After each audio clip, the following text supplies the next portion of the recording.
अब हम हमारे फाइनल सेशन की ओर बढ़ते हैं। पैनल का नाम है संगठन में शक्ति। इस पैनल में हम देखेंगे कि विद्यालय प्रबंधन समिति यानी कि एसएमसीज के माध्यम से पेरेंट्स को कैसे साथ में लाया जा सकता है और क्या एसएमसी स्कूलों में परिवर्तन का एक जरिया बन सकते हैं। We have a really wonderful panel of very inspiring women for this discussion, and it's a privilege to introduce all of them to you. Our first panelist for the evening is Atishi. I think any conversation on SMCs in India would be incomplete without mentioning the work that she has done on activating and strengthening SMCs in Delhi. She is currently an MLA from Kalkaji in Delhi. As former advisor to Delhi's Deputy Chief Minister Manish Sisodia, she has been the face and force behind the changing education system in the government schools of Delhi. She was the history topper from Delhi University and went on to Oxford University to pursue her master's on a Chevening scholarship. She earned her second master's from Oxford as a Rhodes Scholar in Educational Research. Our second speaker for the evening is Yamini Iyer. She is the President and Chief Executive for the Center for Policy Research. In 2008, she founded the Accountability Initiative at CPR, which is credited with pioneering one of India's largest expenditure tracking surveys for elementary education. Yamini is an alumna of the London School of Economics, St. Edmund's College at Cambridge University, and St. Stephen's College of the Delhi University. Our third panelist is Manisha Verma. She is currently the Managing Director of Maharashtra Film, Stage and Cultural Development Corporation Limited. She was formerly the Principal Secretary of the state's Tribal Development Department, where she is credited with ushering in a number of unprecedented reforms focused towards the welfare of tribal communities. A career bureaucrat with previous stints in the erstwhile National Advisory Council, the Ministry of Rural Development, and the HRD Ministry, Manisha Verma is also trained in public policy and leadership from renowned institutions like the Harvard Kennedy School and IDS Sussex. Our moderator for this conversation is Mitali Sethi, a doctor turned civil servant. Mitali Sethi is a Maharashtra cadre IAS officer of the 2017 batch. She is currently project officer and assistant collector in Dharni, Maharashtra. Saja had the privilege of working closely with Mitali ma'am during the lockdown on reaching out to parents. So it's wonderful to have her moderating this conversation now. Over to you, Mitali ma'am. You're on mute, ma'am. You'll have to unmute yourself. Good evening, everyone. Welcome, Manisha ma'am. Manisha ma'am is my senior. So good evening, Manisha ma'am. Good evening, Atishi ma'am. Nice to see Atishi and Yamini after a long time. Good evening, Yamini ma'am. I've had the wonderful privilege of getting to have this conversation with all of you.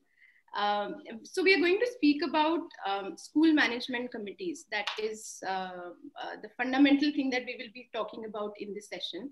As an officer, as a very young officer myself, I have seen school management committees function around me, and although I don't have a lot of experience with them myself, but Atishi ma'am, I want to start with you.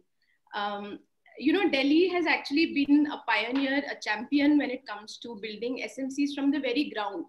मतलब जहाँ से आपने उनको उठाकर लेकर आए हैं, तो वो चीज़ों में मुझे बहुत बार ऐसा लगता है as an officer myself कि कभी कभी पेरेंट्स के डाइवर्जिंग व्यू पॉइंट्स रहते हैं, कैपेसिटी बिल्डिंग नहीं रहती है स्टेक होल्डर्स में. तो could you share a little bit of your journey कि आपको क्या चैलेंजेस आए when you started from something that was so small in its perspective and you built it up to this huge level. Thanks Mitali, and thanks for also to Saja for organizing this event. And basically अगर आप SMCs में हम लोगों ने क्या काम किया उसको समझने के लिए थोड़ा सा one needs to understand our government and political party and basically a view towards people's participation. And शुरू से ही हम लोग क्या in principle philosophically ये मानते रहे हैं कि जितना ज़्यादा स्टेक होल्डर्स का पार्टिसिपेशन होगा पॉलिसी मेकिंग में उतना ज़्यादा chances are that policies will work better. Otherwise आप देखिए कि इनवेरेबली जो पॉलिसी बनाते हैं, जो पॉलिसी इम्प्लीमेंट करते हैं, आपके और हमारे जैसे लोग अक्सर हम बंद कमरों में, एयर कंडीशनड कमरों में often cut off from reality भी रहते हैं. And the world that we often come from and the world that we inhabit is very different from the world which 90% of the people of our country inhabit. And इसलिए हम लोग in principle पहले से ये मानते आए हैं कि जितना ज़्यादा स्टेक होल्डर्स की खुद की आवाज़ होगी उतना ज़्यादा पॉलिसी उनकी रियलिटी को और उनकी नीड्स को कैप्चर कर पाएगी। एंड ऐसे जब 2015 में आम आदमी पार्टी की सरकार बनी दिल्ली में, मैं तो फ्रैंकली कहूँगी कि हम में से किसी ने तो शायद स्कूल मैनेजमेंट कमिटीज़ का नाम भी नहीं सुना था उससे पहले। एंड मुझे याद है कि तब 2015 में school management, they had been around for 2 years, they were due for reconstitution. And तब मैं एडवाइजर के तौर पे काम कर रही थी एजुकेशन मिनिस्टर मनीष सिसोदिया जी, तब भी थे अब भी हैं। एंड तो एक फाइल आई हमारे पास, इसने कहा कि जी स्कूल मैनेजमेंट कमिटीज रिकॉन्स्टिट्यूट होनी है। तो फिर हमारा सवाल था, अच्छा जी क्या है ये school management committees? And when we saw what these school management committees are, they seemed like a very natural fit towards what we believed was essential in terms of parents' participation. And वहाँ से ये कहानी शुरू हुई थी जब school management committee के constitution की। और मुझे लगता है कि अगर आप मुझसे पूछिए तो स्कूल मैनेजमेंट कमेटी में सबसे बड़ा चैलेंज हमारा पेरेंट्स और उनकी एबिलिटीज और उनका कैपेसिटी बिल्डिंग नहीं था। हमारे लिए सबसे बड़ा चैलेंज था एक ब्यूरोक्रेटिक सिस्टम जिसे विश्वास नहीं था कि पेरेंट्स पार्टिसिपेट कर सकते हैं और मीनिंगफुली कंट्रीब्यूट कर सकते हैं। और लिटरली जब से स्कूल मैनेजमेंट कमेटी की पहली बातचीत भी शुरू हुई तो बार बार उसको कोई ना कोई ऑब्स्टिकल, जब हमें स्कूल मैनेजमेंट कमेटी के इलेक्शंस का सर्कुलर निकालने में 1 से 1.5 महीना लग गया, क्योंकि कैसे इलेक्शन होगा इस पे भी सहमति नहीं बन पा रही थी। And finally after much back and fourth एक 27 पेज का गवर्नमेंट ऑर्डर निकला कि इलेक्शंस कैसे होने हैं। And it is interesting because obviously वो 27 पेज का government order at one level is not, cannot be accessed by parents और दैट द इंटायर कम्युनिटी जो अपने बच्चों को स्कूल में भेज रहा है। एंड सो शुरू से ही वी वर वेरी क्लियर कि वी एंड हमारे साथ साझा ने बहुत क्लोजली मिलकर that there was a need to act between the parents and the entire system as a whole कि उनको कोई bridging की ज़रूरत है। और शुरू से ही ये काम हमने किया, पेरेंट्स को रीच आउट किया, उस सर्कुलर के बहुत सिंप्लीफाइड पर्चे बनवा के पेरेंट्स तक को बांटे, उनको बुलाया नॉमिनेशन फॉर्म भरने के लिए। वो नॉमिनेशन फॉर्म भरने का प्रोसेस भी बहुत मज़ेदार था। मुझे लगता है कि हमारे स्कूल्स के प्रिंसिपल्स ने और टीचर्स ने जो वो नॉमिनेशन फॉर्म्स भर रहे थे, लोकसभा इलेक्शंस के भी रिटर्निंग ऑफिसर्स से ज़्यादा टेक्निकल दाव पेच उन्होंने उन फॉर्म्स में किए, और ये फॉर्म इसलिए गलत है और वो फॉर्म इसलिए गलत है। And not just that, like क्योंकि we reached out to a lot of people at the ground level कि आप लोगों से फॉर्म्स भरवाइए। सो जब तक बहुत सारे फॉर्म्स जब स्कूल में जमा भी होने आए तो उनको कहा गया कि जी आप नहीं देने आ सकते, पेरेंट को खुद आना पड़ेगा, बच्चे को साथ लेके आना पड़ेगा। And getting that election done was a huge challenge in itself. मुझे अभी भी याद है कि जिस दिन वो इलेक्शन हुआ था, हमने लिटरली डेप्यूटी सीएम ऑफिस में एक वॉर रूम बनाया हुआ था जहां से हमें जगह जगह से कंप्लेंट आ रही थी कि ये प्रॉब्लम आ रही है, ये प्रॉब्लम क्रिएट की जा रही है। एंड डेप्यूटी सीएम के एक ओएसडी को लगाना पड़ा who literally sat and worked the phone, calling one principal after the other, calling one deputy director after the other, to make sure कि actually जो हम election और उसकी बात कर रहे हैं वो हो पाए। And वहाँ से कहानी शुरू हुई।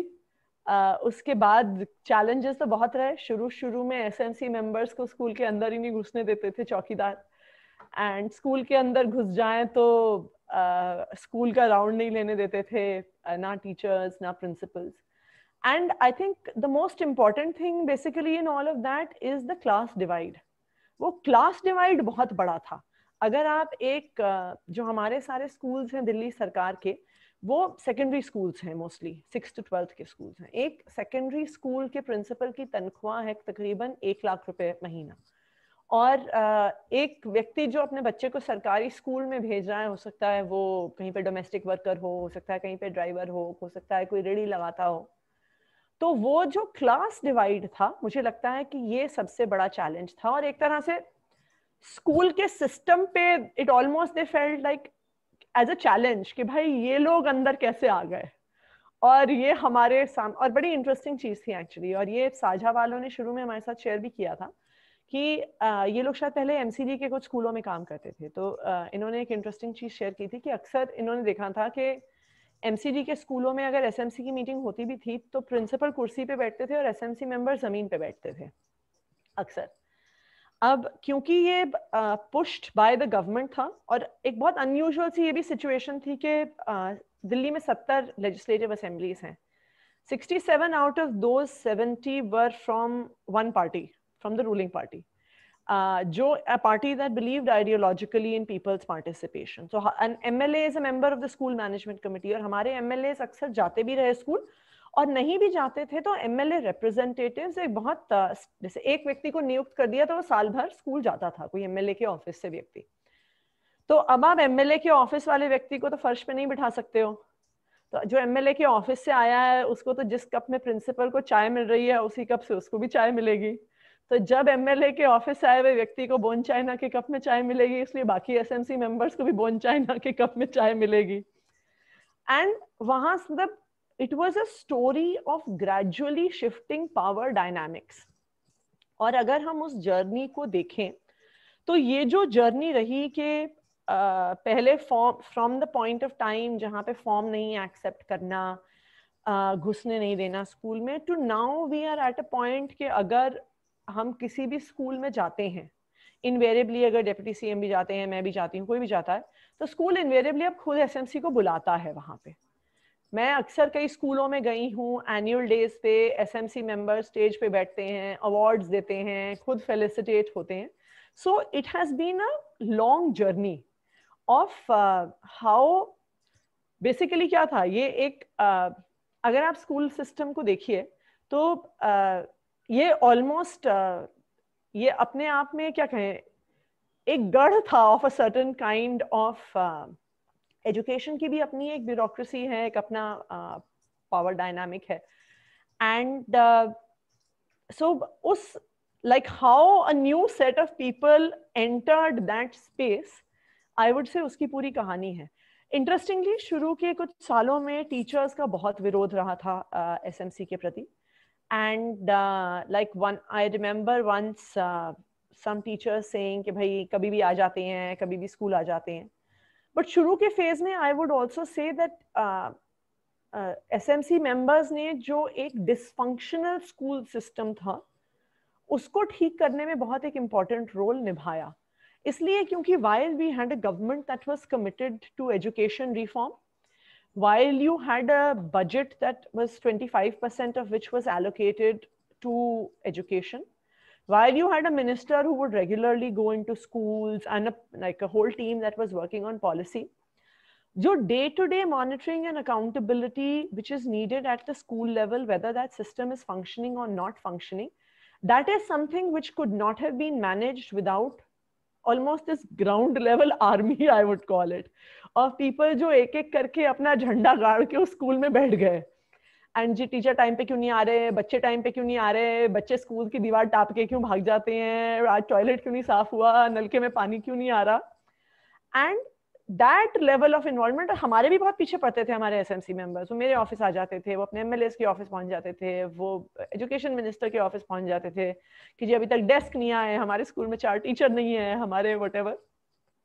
So it was not as if they just created the pressure on the school. They from their end created pressure on the system as well and on us on an ongoing basis. And I would also say that this has not just been a journey of conflict. There has been a lot of I remember one school principal once shared this story with me. She said कि एक बारी कहती है उनके school में चोरी हो गई थी, कोई रात को 40-50 पंखे, ऑलमोस्ट सारे स्कूल के पंखे चोरी करके ले गया। कहती है I reached the school the next morning and सारे पंखे चोरी थे। And she says I called the concern my zone का education officer and I called my 2 of my SMC members.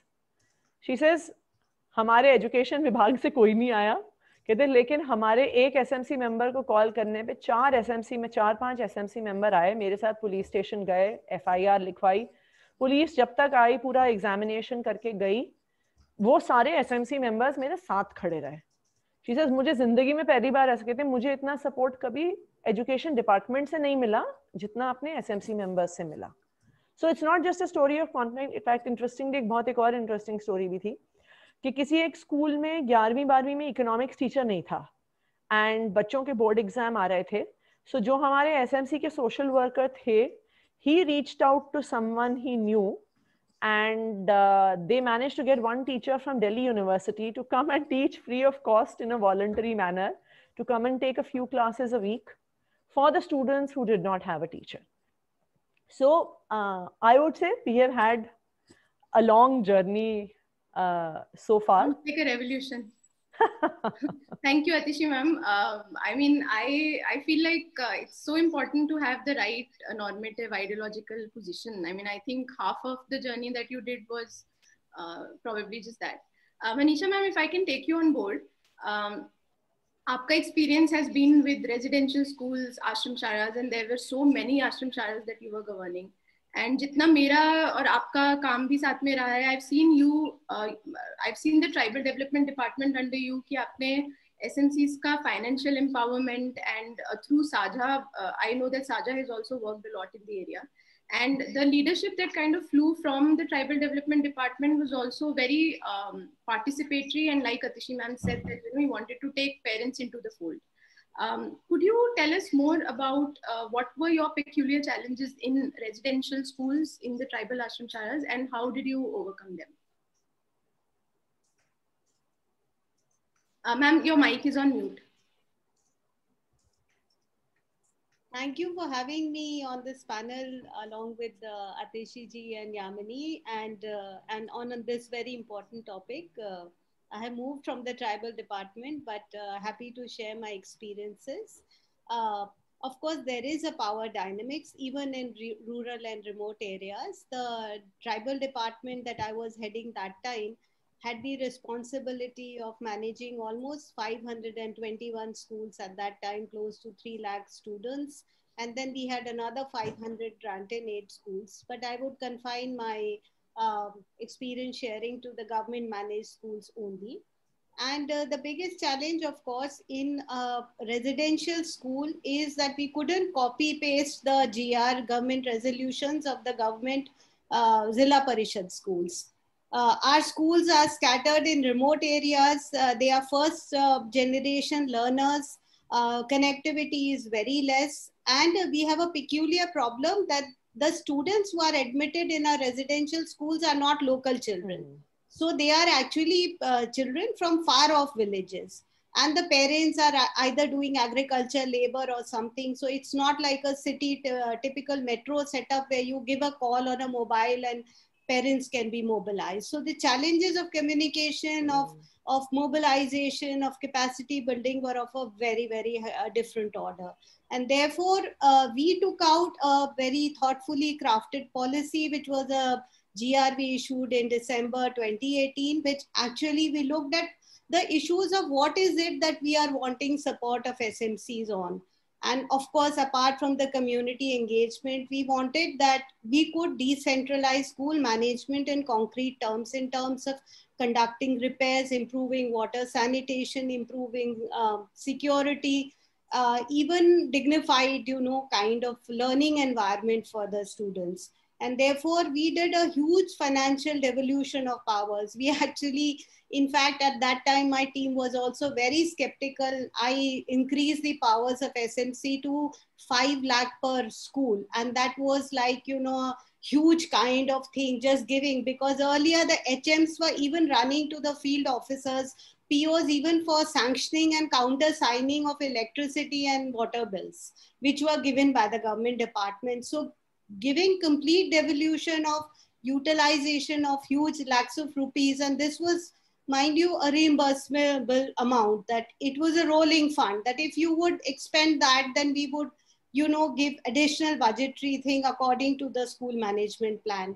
And then we decentralized the powers, and it was very flexible also, that you could actually spend on anything related to education, nutrition, well-being, security, anything. So right from taking a consumable for a laboratory to a library book, to taking the child to hospital, to fixing the kitchen of the village school, anything could have been done under it. So that was a very important thing, I think, the financial decentralization and powers in concrete terms.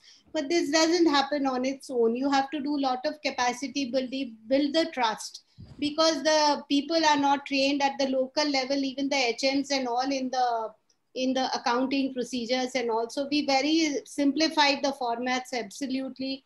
We also did a tweaking of the composition of the SMC to manage this power dynamics. We did not want the village elite to be a part of this. We actually did the composition in a way that the parents themselves are the adhyaksh and the upadhyaksh of the school committee. We also keeping in mind that it's a boarding school and there was a power dynamics between the warden and the HM. We actually made the HM as the Sachiv and the Sah Sachiv as the warden, because most of these water, sanitation, repairs, security kind of issues were being handled by the wardens. And then apart from that, we did lot of trainings. We did first a pilot before doing this with Saja in Dahanu.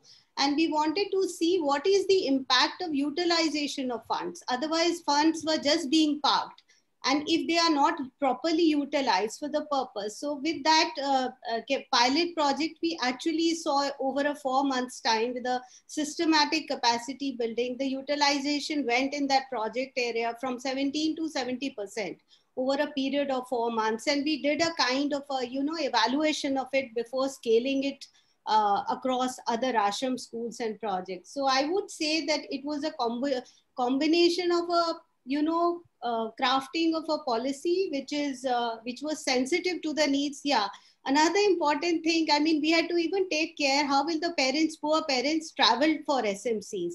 So हमने अपनी जो GR बनाया था SMC का, उसमें प्रवास भत्ता, travelling allowance भी रखा था कि और अगर कोई लोग दूर से आ रहे हैं तो उनका एक टाइम का खाना, उनका आना जाना, उसका पेमेंट भी हमने सरकार की तरफ से स्कूल की SMC में रखा था. तो इस तरह से थोड़ा सा विचार पूर्वक हमने उनको पूरे वित्तीय अधिकार दिए, पूरी फ्लेक्सिबिलिटी दी, प्रोसीजर्स को बहुत इलैबोरेट नहीं रखा, वो अपना जो भी उनकी अकाउंटिंग है वो बहुत सिंपल रख सके, उनको प्रशिक्षण दिए गए. इस तरह से हमने थोड़ी सी ये कोशिश की. उसका नतीजा ये हुआ कि हमें बहुत सारे ऐसे इनपुट्स मिले, जैसे हम हमेशा शिक्षण के अलावा कुछ सोच नहीं पाते स्कूल में SMC का रोल, लेकिन हमें पेरेंट्स से इस तरह के सुझाव मिले कि जिस तरह जहाँ पे बारिश होती थी, हमें ध्यान नहीं था प्रशासकीय यंत्रणा को कि बच्चों को स्किन का प्रॉब्लम हो जाता है क्योंकि उनके कपड़े, अंडरगारमेंट्स ठीक से सूख नहीं पाते, and then we created sheds from SMC based on SMC inputs in very highly rainfall, where the rains were heavy. We also created lot of bamboo sheds and work by the local artisans, because the community participation increased to develop local libraries in areas like Gadchiroli and other such things, besides the general repairs and the improvement in the amenities. So that has been briefly, I'll be brief because the time is limited. Thank you, ma'am. As a PO, I can definitely attest to the fact that, SMC को financial power देने की वजह से bureaucracy इतना कम हो गया कि decision making became extremely fast. And we also, I mean, as POs, we also had the opportunity to kind of connect with parents in decision making. Yamini ma'am, so, we've heard a political standpoint and we've heard a bureaucratic experience. I just want to ask you from a policy perspective, where do you see SMCs in the larger gamut of a welfare state? And how do you think, they help us in achieving the mandate of right to education? Thank you for inviting me to this wonderful panel with three amazing colleagues, policy implementers, practitioners, politicians from whom I have learned more than I have had anything to offer. And especially thanks to Sajha, जिनका काम मैंने शुरुआत में 2014-15 के आसपास जब SMC का काम शुरू हुआ था तो हम लोग मिले थे और हम लोगों की बात शुरू हुई थी कि किस तरीके से SMCs को ज्यादा सक्षम बनाए दिल्ली में, और तब से अब तक जितना काम साझा ने किया सरकार के साथ, उसको देख के दिल में खुशी होती है, क्योंकि बहुत कम मौका ऐसे मिलता है जहां नतीजा भी देखने को मिलता है. But I think what we have heard abhi tak is very rare. A conversation about what it actually takes to make people's participation and logon ki bhagidari, genuine bhagidari in government schemes, or in being participants in government processes. It's very rare because and you know, the Raja Chalaya best captured this when he said ki everybody loves decentralization but only up to their level. तो हर level पर लोग चाहते हैं कि मुझे power चाहिए, पर अगर मुझे अपने आप से किसी और को देना है तो दिल बहुत दुखता है. तो जब भी अगर आप सरकारी कागज देखें, कोई भी पॉलिसी डॉक्यूमेंट देखें, तो यू कांट फॉल्ट इंडिया.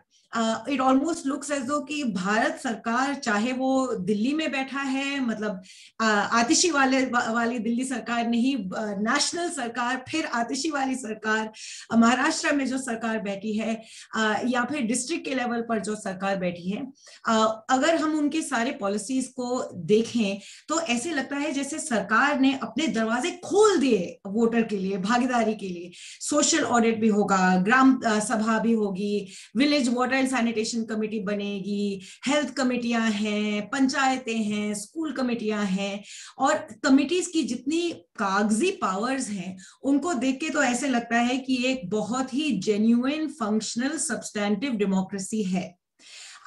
हमने कागज में तो अपना काम कर दिया, मगर कागज को रियलिटी में कन्वर्ट करने का काम, उसमें हम लोग शायद रुक गए, बहुत एक्चुअली रुक गए.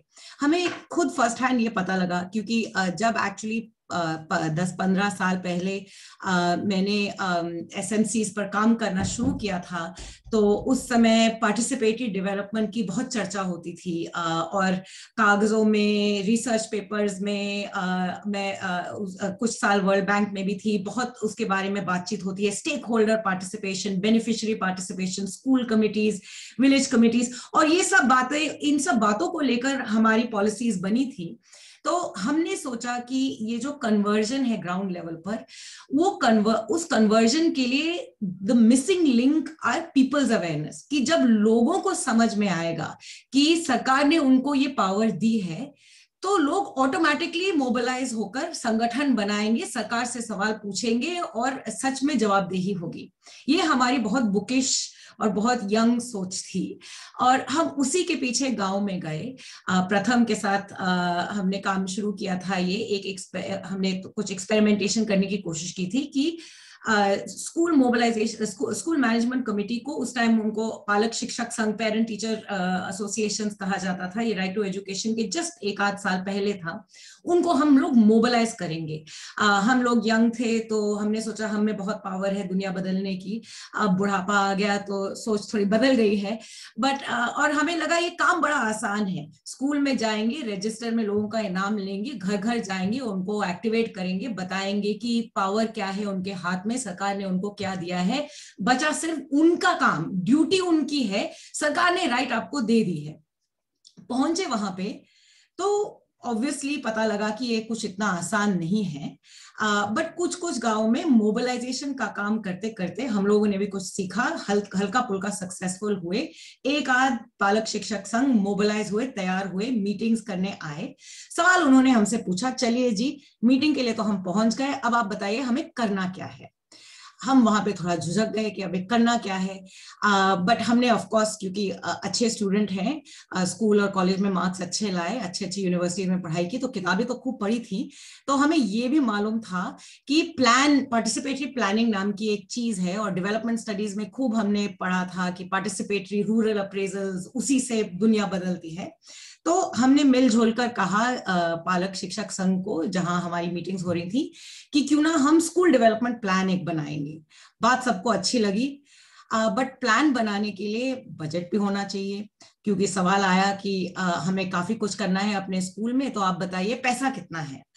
अब हम थोड़ा हैरान हो गए, अब पैसा कितना है। फिर भी हमने सोचा ये इतनी मुश्किल चीज नहीं है, बजट को तो हम लोग समझते हैं, थोड़ा इकोनॉमिक्स में पढ़ा था, तो समझ लेंगे, पैसा निकलवा देंगे, हम आपको बता देंगे, बस 5-6 दिन का समय दीजिए। हम लोग पहुंचे वापस दिल्ली। MIS सिस्टम्स खूब हैं, बताया गया था, आप ही लोगों ने बनाए हैं। तो सर्व शिक्षा अभियान के वेबसाइट पे गए और ये समझने की कोशिश की कि मध्य प्रदेश के एक चिरंदा स्कूल में कितना टोटल बजट पहुंचता है। 5 दिन लग गए। 6वें दिन के लिए तक हम लोगों ने हार मान ली, क्योंकि मुझे खुद समझ में नहीं आया। हम लोग 3-4 लोग थे, मैंने सोचा सिर्फ मुझे समझ में नहीं आ रहा, बाकी अपने कॉलीग से पूछा, उनको भी पता नहीं था। और चलते चलते हम पहुंचे एक जगह में, national institute of public finance policy, जो भारत सरकार के मिनिस्ट्री ऑफ फाइनेंस की एक थिंक टैंक, एक research organisation ministry of finance ने खड़ी की है। तो हमने सोचा चलिए, हमें नहीं मालूम, बट इन लोगों को तो जरूर इसका आंसर पता होगा। अपना सवाल उनसे पूछा तो वो लोग अपने कमरे में हंसने लग गए कि ये आप लोग बहुत यंग हो, शायद आप ये समझना चाहते हैं, बट जो बजट के डॉक्यूमेंट्स है उनसे ये आपका आंसर नहीं मिलेगा, थोड़ी एस्टिमेशन लगानी पड़ेगी। और शायद उनको तरस आ गया कि हम लोगों को भी बोला कि हमारी थोड़ी रिस्पेक्ट का सवाल है, गांव में हमने बोला हम आपको डेटा लेके आएंगे तो जरा मदद कर लो, तो दया आ गई, उन लोगों ने हमारी मदद की। उसमें भी 1-8 महीने लग गए। फाइनली एक एस्टिमेशन हमने बनाया सर्व शिक्षा अभियान के पूरे बजट को लेकर, और पता लगा कि जो उस समय 15,000 करोड़ तक का पूरा आवंटन था भारत सरकार का सर्व शिक्षा अभियान का, उसमें से करते करते करते केवल करीबन 15,000 करोड़ नहीं, 15,000 रुपए ऐसे हैं जो स्कूल के अकाउंट में आते हैं, जिस पर SMC का खर्चे करने का पावर है। और ये भी नहीं है कि वो 15,000 SMC आराम से अपने मन से खर्च करे, वो भी 3 अलग अलग एक्सपेंडिचर लाइन आइटम्स में आ रहे थे। एक था स्कूल डेवलपमेंट ग्रांट, एक था स्कूल मेंटेनेंस ग्रांट, और एक था TLM ग्रांट। और कुछ कुछ जगहों में ये भी हमें पता लगा कि वो TLM और SDG और SMG को खर्च करने के लिए काफी बड़ी लंबी सर्कुलर्स और वगैरह बनी हुई है, ताकि स्कूल मैनेजमेंट कमेटी असल में कुछ भी खर्चा नहीं कर सकती थी। जिस स्कूल ने, जिस पेरेंट टीचर एसोसिएशन की मीटिंग्स ने हमें इस जर्नी पर पहुंचाया, उनका बस एक चीज थी जो वो अपने स्कूल में करना चाहती थी। बहुत सिंपल चीज थी। बारिश के महीने में स्कूल की छत टूटी हुई थी, बारिश के महीने में पानी आ जाता है क्लासरूम में, उसी समय में ना शादी हो रही है, ना हार्वेस्ट हो रही है, तो बच्चे स्कूल में आते हैं, बच्चों का अटेंडेंस उस टाइम बहुत अच्छा रहता है। तो वो चाह रहे थे छत की मरम्मत हम करेंगे, लेबर हम लोग दे देंगे, सिर्फ मटेरियल्स के लिए पैसा चाहिए, हम मरम्मत करके, क्योंकि ये एक एक्सक्यूज बन जाता है टीचर को नहीं पहुंचने के लिए कि क्लासरूम में पानी आ गया है तो हम किस तरीके से बच्चों क्लासरूम में पढ़ाएंगे। तो इस वजह से हमने ये 15,000 की पूरी जासूसी की। और फिर फाइनली जब 15,000 के बारे में इन लोगों को समझ में आया और जासूसी हमारी सक्सेसफुल हुई और हमें लगा फाइनली हमने कुछ अचीव किया है, तो अप्रैल आया, स्टार्ट ऑफ फाइनेंशियल ईयर, मई आया, second month of financial year, June आया, हल्का पुल्का बारिश शुरू हुआ, जुलाई में तेज बारिश हुई, स्कूल बंद, कुछ नहीं हुआ, हमारी तो नाक कटी, हम वहां से भागे। बट ये भी पता लगा कि ना BDO को, ना हेडमास्टर को, ना DM को मालूम था कि पैसा कब पहुंचेगा। एक्चुअली बैंक ट्रांसफर में कुछ गड़बड़ी हुई थी, और वो SPD प्रोजेक्ट डायरेक्टर जो भोपाल में बैठे थे, उनको भी नहीं पता था, उनके फाइनेंस ऑफिसर ने जासूसी करके पता लगाया। The point of this is simply this, parents know best what the school needs. हमने, और इसी प्रिंसिपल को लेकर हमने अपनी पॉलिसियां बनाई। बट उन पॉलिसीज को लागू करने के लिए जो एक्चुअल में पूरी प्रक्रिया है हमारी गवर्नेंस की, पावर कहाँ पे हमें डालना चाहिए, उसके साथ में बजट को हमें कहाँ डालना चाहिए, वो काम हम लोगों ने नहीं किया। तो जो हमने राइट्स पेरेंट्स को दिया और जो हम लोग गलत सोचा कि पेरेंट्स अपनी ड्यूटी नहीं निभा रहे हैं, उनको बताना पड़ेगा, उससे वो अवेयर होकर अपनी ड्यूटी करेंगे। It isn't about that. Participation is about creating an architecture of governance that genuinely empowers levels of governance to do what they have to do. Parents will not come to a meeting if they only have 15,000 rupees to spend on. वो भी भारत सरकार आपको बताएगी कि किस चीज पर आपको खर्च करना है. And to really do that, we have to change what we mean by accountability as a society. जब भी हम लोग जवाबदेही के बारे में बात करते हैं, हम लोग सोचते हैं ऑडिटर और अकाउंटिंग. हमें चाहिए कागज जो हमें बताएंगे कि 1 रुपया का खर्च किस चीज पर हुआ. तो सरकार में, और आप लोग मेरे से ज्यादा जानते हैं, अगर आपका यूसी नहीं पहुंचा तो बस गए, डूबे. और इसलिए 31 मार्च से पहले खूब सारा पैसा आता है. हमारी भी संस्था सरकार के साथ कुछ काम करती है, तो 31 मार्च के पहले हमारा पैसा पहुंच जाता है, उससे पहले नहीं. तो हम लोग भी उसी का एक्सपीरियंस करते हैं. बट क्योंकि पैसों के पीछे ये accountability for us is about accounting, हम ये भूल जाते हैं कि पैसों का खर्च किस पे होना चाहिए और उसका नतीजा क्या है, उसको हमने क्यों, उसका आवंटन हमने क्यों किया. और to do that, we need to believe in discretion. We need to believe in the power of the local, and we need to allow accountability at the local level to foster. That is a cultural shift we need, both in our politics and in our society and in our government and administration. Till we don't do that, SMCs will occasionally work with hard work like my colleagues on this panel, but as a country, we will not be able to genuinely achieve participation. Thank you. Yamini ma'am, you've actually so beautifully connected what Manisha ma'am was saying about her stint, and you've very wonderfully set the stage for me for the next question.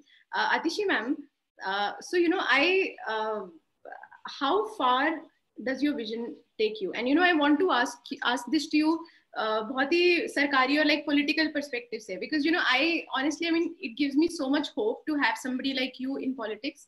और हम हमेशा politics के बारे में, you know, we have this position in our head कि, you know, खराब है और, you know, चीजें खराब हो जाती हैं. Especially I think as a bureaucrat also, based on the experiences that we have, हमको ऐसा लगता है. And I think we look forward to, you know, happy stories, positive stories के किसी ने बहुत अच्छा काम किया तो बहुत अच्छा लगता है. So centered around politics, like Yamini also told you, I mean, what Yamini said is कि इतना layers में true empowerment छुपा हुआ है कि जब तक वो लेयर्स हम पूरी निकाल कर नहीं आएंगे, ट्रू एम्पावरमेंट बाहर नहीं आएगी, जब तक वो कल्चरल शिफ्ट नहीं होगा, तब तक इट इज वेरी डिफिकल्ट. तो आपको क्या लगता है as people's representatives, how do you think and how far your vision would take you?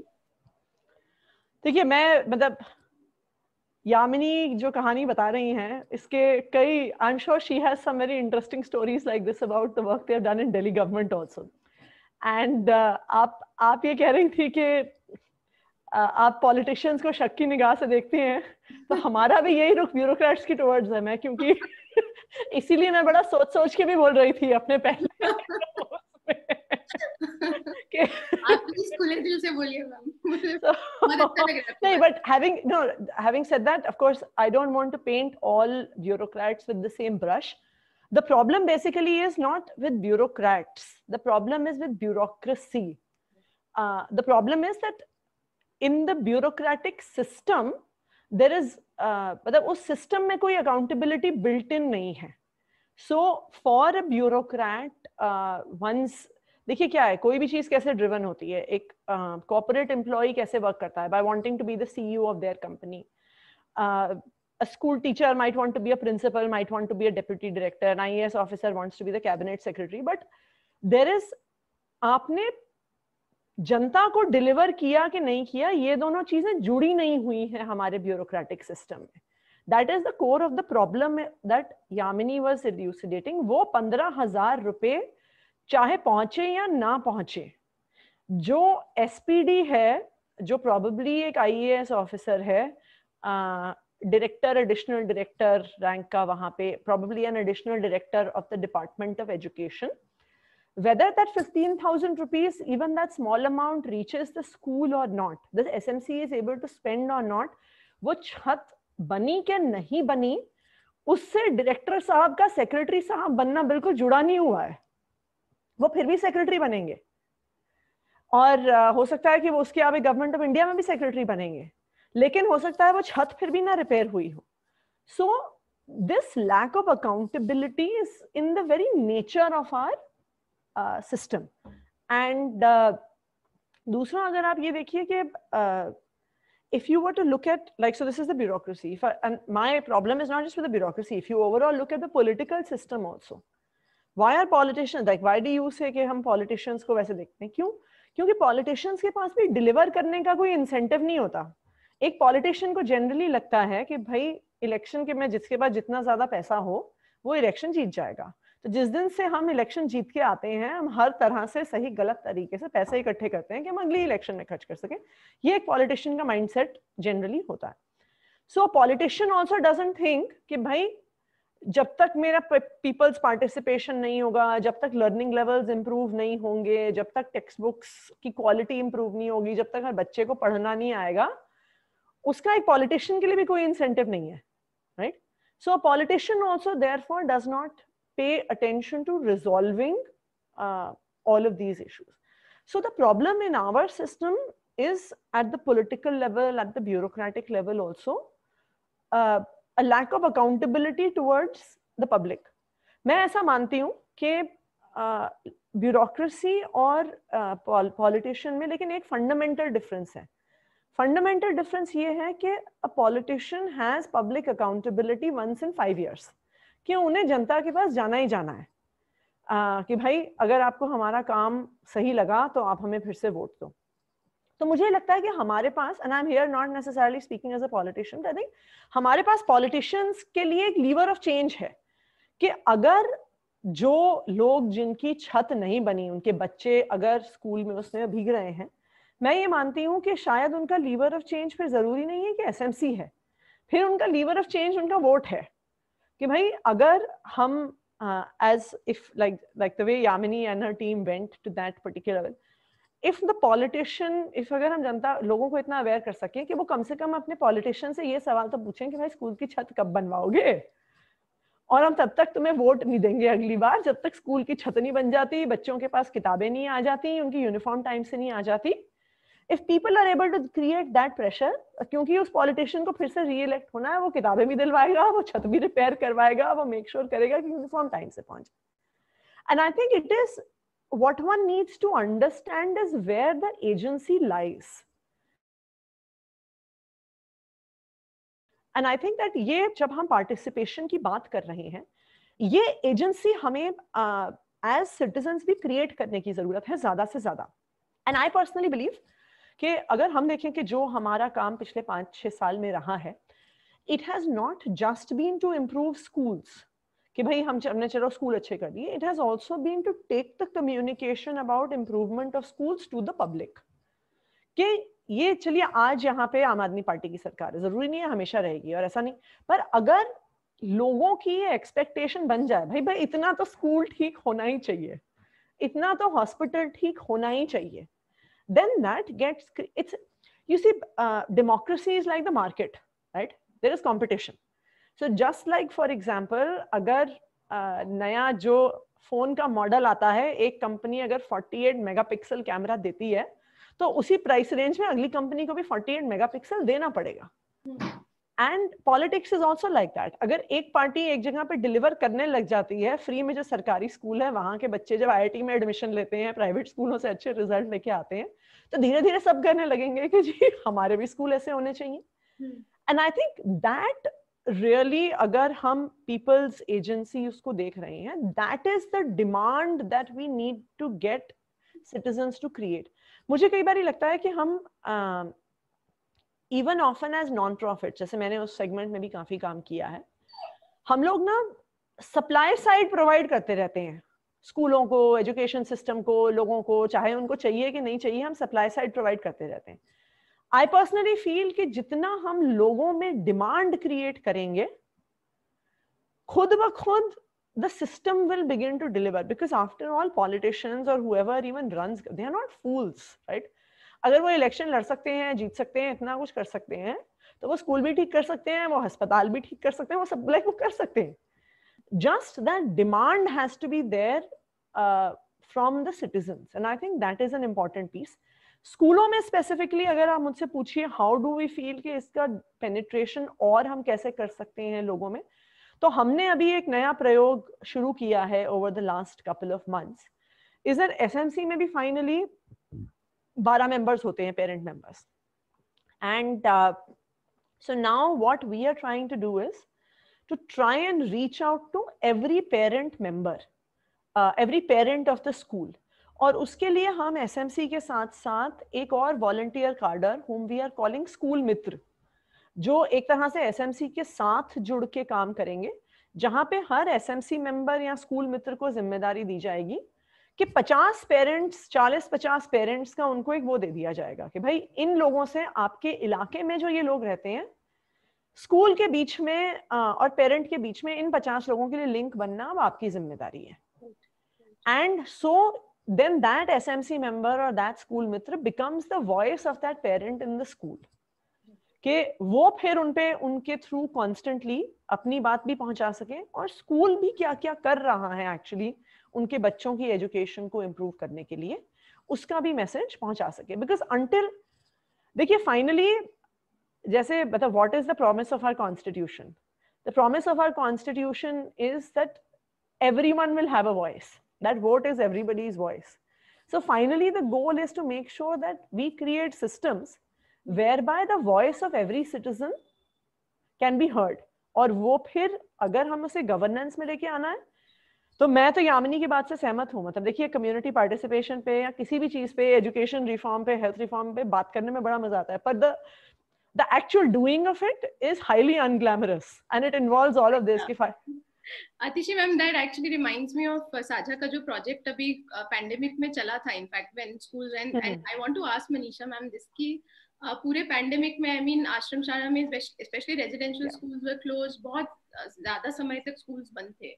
तो Manisha ma'am, how did tribal development kind of ensure कि हम parents के साथ touch में हैं, because tribal areas में connectivity के issues इतने ज़्यादा रहते हैं, there are other issues like you had mentioned earlier. तो आपने कैसे उसको handle किया, and also like you know what are your beliefs and what went into establishing a policy in that time जो अभी तक इनफैक्ट चल रहा है actually. Ma'am mic. I was very engrossed in listening to Atishi ji, and I would just say that I firmly believe that demand side has a very important role, but the government, a sensitive government, can also calibrate, you know, creation of a demand. I agree. And when you create a demand, you can even design that creation campaign in a way that people increasingly become more vocal through participatory mechanisms. So you build in that, you know, demand developing side aspect, design it in a way that very discreetly you have built in spaces for people to articulate and demand and hold government more accountable. And this is what probably, though as Yamini was saying, most of the committees have become on paper, because when you are putting in those committees, probably you don't have an agenda of creating true empowerment. But if you have that heart that you want to truly empower, then you will design systems and committees and make them, you know, work in a way, facilitate it in a way that the government is increasingly held accountable. And people and we need to design a system to clone people like Manisha ji and no, not certainly. I'm sure there are all of IAS officers like you. Many of us who are working that way. And coming to Mitali's specific question about COVID, we were extremely worried as a department, because when there was a shutdown of economy, it was just not that the ashram schools are shut down. And there was another worry about what will the children eat in the homes, because the economy was shut, and ashram schools double up for their home even for nutrition, and you know, apart from education, children do get their you know, proper meals in the system. So we were also worried about that. So what we that time we started a kind of a project called Sneh Setu Samvad, which is like, you know, building a bridge of dialogue with love and empathy with the tribal households. We used the helpline that was earlier developed by Saja. The calls were recorded. We trained more than 300, 400 ground staff to call the parents every day. And in every project office, all the calls were recorded. And our basic outreach was basically on 3-4 things: whether there is hunger in the household and rations need to be sent to them, whether there was a requirement of Narega works at that time in the second phase when Narega was allowed to be started. Thirdly, that whether there is a health emergency. These were the things, and gradually as the lockdown eased, of course the school was closed, we would check about the well-being of our tribal students also. So that was, and there was a grievance redressal system. Every Monday we were classifying how many complaints came and, you know, what has been attended to and all that. So that was one type of outreach, very intensive outreach, direct outreach, which we did with the tribal households in the rural areas. But there was another thing that we had very early on, before the government began to go digital and all. We had, wherever it was possible, created WhatsApp group, but most of my field officers, including Mitali, took a lead in that they actually designed very beautiful manual printed booklets for, you know, 3 months of giving education at the doorstep. So we actually then standardized the educational content. We created workbooks for the children to be engaged. And these were simple with maths, you know, Marathi, English, and basic science, EVS, standard wise. And we did a printing of all the handbooks, and we got them delivered. Apart from that, we actually did a very detailed micro planning at the village level of which is the school or public building which is available, or any Samaj Mandir where the classes could be held for the children. We send the teachers to the households, to the villages. There were also identification of village volunteers to complement that effort. And I think that was a huge exercise that was done, so that there was some semblance, and I'm sure when other states might also have done similar efforts to see that there was education that was being delivered, apart from the kind of support that administration is there for you in kind of any emergency regarding hunger or employment. This is the effort that we did. We reached out to just on phone itself, we reached out to over 12,000 households at that time. I mean, apart from the regular outreach efforts that we were doing through the regular district administration in the tribal areas. But one more very interesting thing that I would like to share is that it was at this time of the lockdown that our earlier efforts to train SMCs and make them active actually manifested, that our SMC members actually doubled up as community volunteers. So COVID के बारे में जो भी protocols थे, सुरक्षा के protocols थे, जो हम education outreach के लिए efforts कर रहे थे, किसी गांव में अगर किसी को वेज लेबर चाहिए, उसके गांव में उसे काम चाहिए नरेगा का, तो बहुत सारे एसएमसीज के मेंबर्स ने, सदस्यों ने बहुत ही सक्रिय रूप से इसमें सहभाग देके उसमें गांव में they just became like catalyst, you know, to provide outreach along with the administration. So one important point that I would say is that it is just not for a limited, once you start involving the community in development agenda of any kind, be it education, health, or anything, I mean, the outcomes just, it has a multiplier effect. You cannot imagine the scale if you are genuinely kind of promoting a participatory model of development, because people are, it is these energies which are unleashed who are willing, and the administration only gets strengthened by these efforts. It is actually that you are multiplying your execution arms, which is just not your field of formal machinery, but it is the communities themselves who take a lead. I think that is a very important learning that we all need to recognize. And I would only urge that administration should never be, you know, hesitant about unleashing these energies and leveraging them also. And because it only eases our responsibilities, because you have people who take charge of their and in a very positive way. The only important thing is that the whole thing has to be planned very well. It has to be, the credit is to be given, the mechanisms have to be worked out carefully, and you have to play your role with responsibility and sensitivity. That is what I would say. Thank you, Manisha ma'am. In fact, I want to, sometimes I just go in villages and like ma'am was telling SMC ka, so they're like these 12वीं के बच्चे, all these parents who are like गांव में जाओ तो they're just, they put up a blackboard there and they're just like teaching तीसरे से 6th class के बच्चे ऐसे ही without any incentives. So, Yamini ma'am, I just wanted to ask you, we've spoken about financial resources, we've spoken about administrative support, and जैसे आपने बोला पहले कि कागज पे इतनी सारी चीजें लिखी हुई हैं, but implementation level पे इतना दिक्कत आता है. So, I just wanted to ask you कि आपके हिसाब से where do you see the trust building between politics, bureaucracy and the people? How do you think that connect should be made? And वो भी ऐसे systems में where systems are hugely dissimilar, मतलब states में अलग-अलग systems हैं, so every context is different. What things do you think we can do everywhere so that वो एक basic minimum level हमारा set हो जाए हर जगह पे?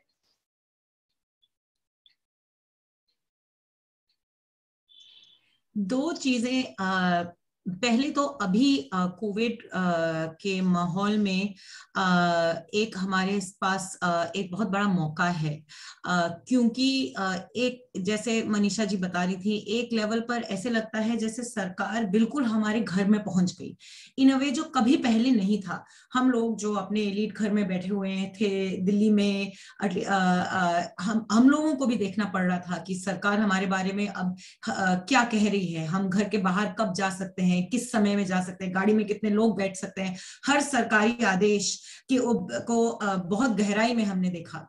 और स्कूल के नजरिए से अगर देखें तो स्कूल का क्लासरूम भी काफी हद तक हमारे घर के अंदर पहुंच गया, क्योंकि मोबाइल फोन पे या टेलीविजन पे या फिर व्हाट्सएप पे जो वर्कशीट्स आ रही हैं, जो घर तक खाना पहुंच रहा है, उस वजह से जिस तरीके से एक तरीके से एक रिश्ता बन गया था. बहुत कुछ चीजें हुई उस समय जो मैं मानती हूँ बहुत गलत थी, और जिन्होंने हमारी डेमोक्रेसी के बारे में हमें बहुत कुछ दिखाया, हमें क्या कहाँ पे क्या काम करना है. पर उसमें एक जो अच्छी चीज ये हुई कि सरकार हमारे पास में आई, और उस वजह से जो सरकारी कार्यक्रम होते हैं उनको हमें अपनी डेली लाइफ में एक्सपीरियंस करना पड़ा. एंड आई थिंक उसकी वजह से एक मौका है ट्रस्ट बनाने का, क्योंकि अब माँ बाप जो है वो स्कूल से दूर नहीं है, माँ बाप स्कूल के अंदर आ गए हैं, और जिस तरीके से स्कूल की डेली एक्टिविटीज होती हैं, बच्चा किस तरीके से सीखता है, माँ बाप को थोड़ा ज्यादा समझ में आया कि क्लासरूम में क्या होता है. और जो पहले कहते थे ना कि बच्चा नालायक है, वो नहीं सीख रहा है, आई थिंक अब माँ बापों को थोड़ा ज्यादा पता लग गया है कि किस तरीके से शिक्षक को शिक्षा देनी चाहिए. और उसी को अगर हम लेके स्कूल के, जब स्कूल खुल रहे हैं, अभी हल्का हल्का सा देश भर में स्कूल खुल रहे हैं, एक मौका है कि स्कूल और माँ बाप के बीच में एक डायलॉग स्थापित करने का. And I think we shouldn't lose this opportunity. Just because schools are going to open doesn't mean that we should lose this opportunity. The only way to build trust, the question that you asked, is to build dialogue between people and the system. And इसमें मुझे लगता है एक बहुत मुश्किल चीज है, क्योंकि हमारी जो ब्यूरोक्रेसी है, जो हमारा एडमिनिस्ट्रेशन है, वो खड़ा हुआ था एक बहुत अलग काम करने के लिए. हम बार बार कॉलोनियल एडमिनिस्ट्रेशन पे पहुंच जाते हैं, but maintenance of law and order is a coercive task.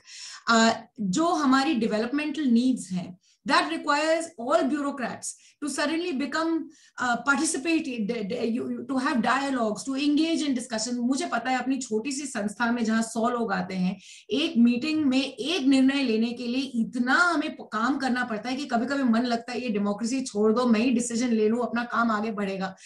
It's a different skill set. और जब हम लोग फील्ड में BDO, CRCCs, एजुकेशन ऑफिसर से बात करते हैं तो उनके सामने बहुत एक्चुअली एवरीडे सवाल है. मीटिंग को किस तरीके से मैनेज करना है. लोकल MLA आता है तो वो हमें सिफारिश देता है, इस टीचर को लो, इससे बात करो. वो नेगोशिएशन हम कैसे करें. बड़े बड़े CEOs MBA स्कूल्स में जाके नेगोशिएशन स्किल्स सीखते हैं. हमने अपने एडमिनिस्ट्रेशन को कभी नहीं समझाया कि किस तरीके से डिलिबरेशन करना है, किस तरीके से लोगों के साथ बातचीत करनी है. वो भी अपने आप में एक आसान चीज नहीं है. So until we don't recognize that the instruments we have are not ready for the ambition or goals that we have set for us, and this becomes part of the administrative reforms conversation, it becomes part of the dialogue between politicians and bureaucracy, and it becomes part of the dialogue between bureaucrats and people and politicians and people, that trust will not be built. People in India today want education. That is why मर के वो अपने बच्चों को private में भेज देते हैं अगर सरकारी स्कूल नहीं चल रहा है या उनको लगता है कि सरकारी स्कूल अपने बच्चों को सही तरीके से नहीं पढ़ाएंगे.